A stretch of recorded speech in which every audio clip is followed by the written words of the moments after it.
Iran, जिसे पूरी दुनिया एक विलेन के रूप में देखती है, सबसे विवादित देशों में से एक।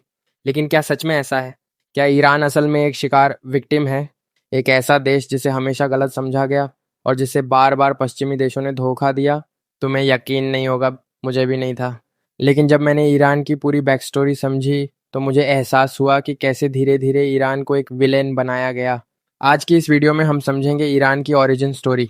पहले ईरान कैसा था, किन चार बड़े नेताओं ने इसकी दिशा बदली, और सबसे बड़ा सवाल, असली विलेन कौन है। अगर तुम ओपन माइंडेड हो तो इस वीडियो को आखिर तक जरूर देखना। 1901 में एक ब्रिटिश व्यापारी विलियम नॉक्स डार्सी ने ईरान के शाह के साथ एक डील की। इस डील के अनुसार ईरान का पूरा तेल निकालने का अधिकार सिर्फ ब्रिटेन को मिला। सोचो, तेल ईरान का लेकिन फायदा ब्रिटेन का। बिल्कुल वैसे ही जैसे ईस्ट इंडिया कंपनी ने भारत को लूटा था।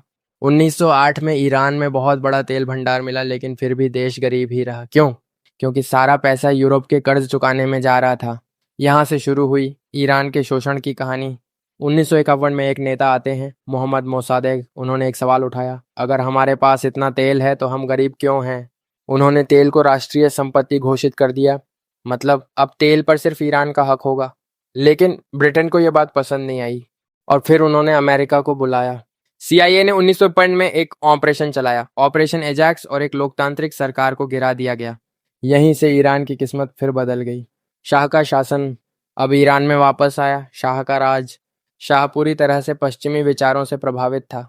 महिलाओं को आज़ादी मिली, शिक्षा बढ़ी, लाइफस्टाइल यूरोप जैसा होने लगा। लेकिन भ्रष्टाचार बढ़ा, लोगों की आवाज़ दबाई गई, सीक्रेट पुलिस, सवाक का डर फैल गया, लोगों के अंदर गुस्सा बढ़ने लगा। इस्लामिक रिवॉल्यूशन 1979 फिर एंट्री होती है। अयतुल्ला खुमैनी की जो जनता के बीच से निकले नेता थे, एंटी वेस्ट और एंटी इंपीरियल विचार रखते थे। 1929 में एक बड़ी क्रांति हुई और शाह की सरकार गिर गई। लोगों ने इस्लामिक रिपब्लिक को सपोर्ट किया, लेकिन नई सरकार में धर्म सबसे ऊपर आ गया। गार्डियन काउंसिल बना, लोकतंत्र सीमित हो गया और यहीं से शुरू हुआ ईरान का नया संघर्ष। आधुनिक ईरान।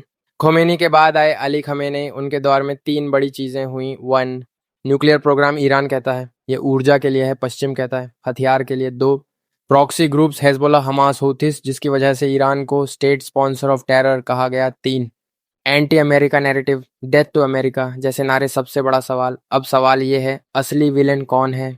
क्या ईरान जो अपने संसाधनों पर हक मांग रहा था, या अमेरिका और पश्चिम जो हर बार अपने हितों के लिए हस्तक्षेप करते रहे? ईरान की कहानी हमें यह सिखाती है, इतिहास हमेशा विजेता लिखता है और हारने वाले को विलेन बना देता है। जब तक शेर अपनी कहानी खुद नहीं लिखेगा, तब तक शिकारी ही हीरो रहेगा।